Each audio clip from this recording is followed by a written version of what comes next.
Welcome you all on English India YouTube channel. This is Sarita Singh. आज के video lecture में हम जिस टॉपिक को डिस्कस कर रहे हैं वो है use of prepositional phrase. Preposition की ही सीरीज चल रही है, हम प्रीपोजिशन को ही डिस्कस कर रहे हैं। इससे पहले की वीडियो लेक्चर्स में हमने प्रीपोजिशन की डेफिनेशन को डिस्कस करा है, ये कितने टाइप्स का होता है, इसके टाइप में हम सिंपल प्रीपोजिशन को डिस्कस कर चुके हैं, कंपाउंड प्रीपोजिशन को भी डिस्कस कर चुके हैं और डबल प्रीपोजिशन को भी डिस्कस किया जा चुका है। वो वीडियोस अगर आपने नहीं देखे हैं तो चैनल पर एक प्लेलिस्ट है, वहां पे जाके आप प्रीवियस के वीडियोस देख सकते हैं। जैसा कि प्रीपोजिशन की ही सीरीज चल रही है, प्रीपोजिशन वो वर्ड्स होते हैं जो किसी भी सेंटेंस में नाउन या प्रोनाउन से पहले आते हैं और वो उस नाउन या प्रोनाउन का रिलेशन सेंटेंस के अदर वर्ड के साथ में बताते हैं। सिंपल प्रीपोजिशन होते हैं in, an, on, that, to, for, ये सिंपल प्रीपोजिशन है। कंपाउंड प्रीपोजिशन एक वर्ड और एक प्रीपोजिशन मिलकर कंपाउंड प्रीपोजिशन बनता है। डबल प्रीपोजिशन में दो प्रीपोजिशंस का यूज होता है, तब वो डबल प्रीपोजिशन कहलाते हैं। तो आज हम जिस प्रीपोजिशन के टाइप को डिस्कस कर रहे हैं वो है प्रीपोजिशनल फ्रेज। प्रीपोजिशनल फ्रेज क्या होता है इसी बात को देखते हैं, समझते हैं कि क्या होते हैं प्रीपोजिशनल फ्रेज। तो प्रीपोजिशनल फ्रेज वो फ्रेजेस होते हैं, सेंटेंस में ये आते हैं तो इनमें हमेशा प्रीपोजिशन का यूज होता है। ऑब्जेक्ट ऑफ प्रीपोजिशन होता है जब हम सेंटेंस में प्रीपोजिशन का यूज करते हैं तो प्रीपोजिशन के बाद में हमेशा ही एक ऑब्जेक्ट होता है और ऑब्जेक्ट हमेशा नाउन या प्रोनाउन ही होता है। Modifier of the object describe about the object of preposition. जब हम किसी सेंटेंस में प्रीपोजिशन का यूज करते हैं उसके साथ में हमेशा ही एक ऑब्जेक्ट होता है, क्योंकि प्रीपोजिशन अपने साथ में हमेशा ही एक ऑब्जेक्ट को लेता है। ऑब्जेक्ट नाउन या प्रोनाउन होते हैं और उस ऑब्जेक्ट के बाद में उस ऑब्जेक्ट को और डिफाइन करने के लिए मॉडिफायर का यूज होता है, जो उस प्रीपोजिशन को या प्रीपोजिशन के ऑब्जेक्ट को जो वर्ड डिफाइन करता है उसे मॉडिफायर कहते हैं।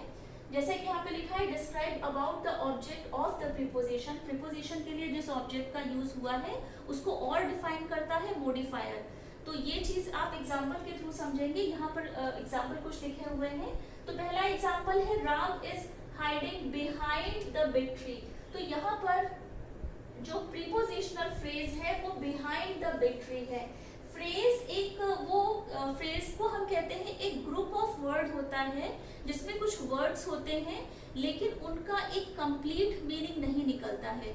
इसके अगेंस्ट में जो क्लॉजेस होते हैं उसमें एक सब्जेक्ट होता है और वर्ब होती है और क्लॉज पढ़ के उसका एक सेंस निकलता है, एक समझ में आता है कि हाँ क्या कहा गया है। बट जब फ्रेजेस की बात होती है तो फ्रेजेस एक ग्रुप ऑफ वर्ड होता है जो इंडिपेंडेंट वर्क नहीं करता है, उसको हमेशा ही अपने साथ में एक सपोर्टिव सेंटेंस चाहिए रहता है।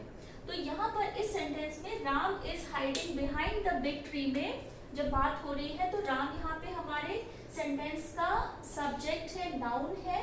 बिहाइंड द बिग ट्री ये एक पूरा प्रीपोजिशनल फ्रेज है।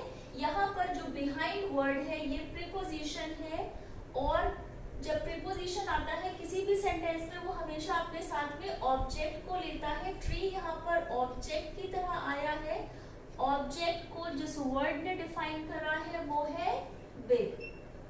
बिग यहाँ पर मॉडिफायर है क्योंकि प्रीपोजिशनल फ्रेज में हमेशा ही प्रीपोजिशन आती है। बिहाइंड यहाँ पर प्रीपोजिशन है।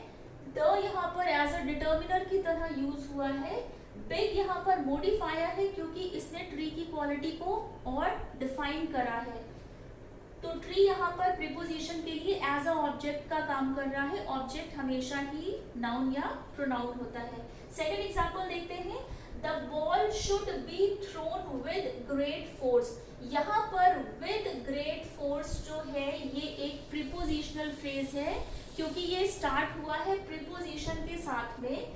विद प्रीपोजिशन है, ये बात ध्यान रखिएगा कि प्रीपोजिशनल जो फ्रेज होता है वो हमेशा ही प्रीपोजिशन से ही स्टार्ट होता है। विद यहाँ पर प्रीपोजिशन है। ग्रेट यहाँ पर मॉडिफायर है क्योंकि इसने डिफाइन करा है फोर्स को।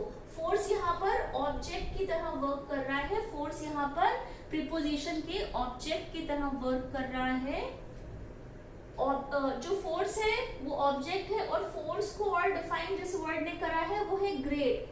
The ball should be thrown with great force, मतलब कि जो बॉल है उसे फेंकना चाहिए तेजी के साथ, मतलब कि ग्रेट फोर्स जब उसमें लग रहा है, तो ग्रेट यहाँ पर मॉडिफायर है जिसने प्रीपोजिशन की ऑब्जेक्ट फोर्स को और इनहेंस करा है और उसके बारे में डिटेल में हमें बताया है। थर्ड एग्जाम्पल है I placed the glass on the round table. तो यहाँ पर भी जब आप किसी सेंटेंस में प्रीपोजिशनल फ्रेज को आपको आइडेंटिफाई करने को आता है या आपसे कहा जाता है कि इस सेंटेंस में आप प्रीपोजिशनल फ्रेज को आइडेंटिफाई करिए, तो ये हमेशा ध्यान रखिएगा कि जो प्रीपोजिशनल फ्रेज होता है वो प्रीपोजिशन से ही स्टार्ट होता है। जैसे कि यहाँ पर ऑन प्रीपोजिशन है, प्रीपोजिशन से ही प्रीपोजिशनल फ्रेज स्टार्ट हुआ है। यहाँ पर विद भी प्रीपोजिशन है और यहाँ पर बिहाइंड प्रीपोजिशन है। तो प्रीपोजिशनल फ्रेज हमेशा ही प्रीपोजिशन से स्टार्ट होता है। इसके बाद में आएगा प्रीपोजिशन का ऑब्जेक्ट। यहाँ पर जो टेबल है ये प्रीपोजिशन के लिए एज एन ऑब्जेक्ट की तरह वर्क कर रहा है। नाउन है क्योंकि थिंग है, किसी चीज के बारे में बात हो रही है। राउंड यहाँ पर टेबल को और डिफाइन कर रहा है ये वर्ड, तो राउंड यहाँ पर एज अ मॉडिफायर की तरह आया है, द डिटर्मिनर है, और ऑन यहाँ पर प्रीपोजिशन है। तो यहाँ पर 3 एग्जांपल के थ्रू हमें ये समझ में आ गया है कि प्रीपोजिशनल फ्रेज में हमेशा ही एक प्रीपोजिशन होती है, जैसे कि यहाँ पर बिहाइंड, यहाँ पर विद और यहाँ पर ऑन। इसके बाद में प्रीपोजिशन हमेशा ही अपने साथ में एक ऑब्जेक्ट को लेके चलता है। यहाँ पर ट्री, यहाँ पर फोर्स और यहाँ पर टेबल एज एन ऑब्जेक्ट की तरह आया है। ऑब्जेक्ट को जो वर्ड और डिफाइन करता है प्रीपोजिशनल फ्रेज में, उन्हें हम मॉडिफायर बोलते हैं। तो यहाँ पर ट्री कैसा था, बिग था, तो बिग मॉडिफायर है क्योंकि इसने ऑब्जेक्ट को डिफाइन करा है, ऑब्जेक्ट को एनहांस करा है। बॉल को फोर्स से फेंकना है बट विद ग्रेट फोर्स।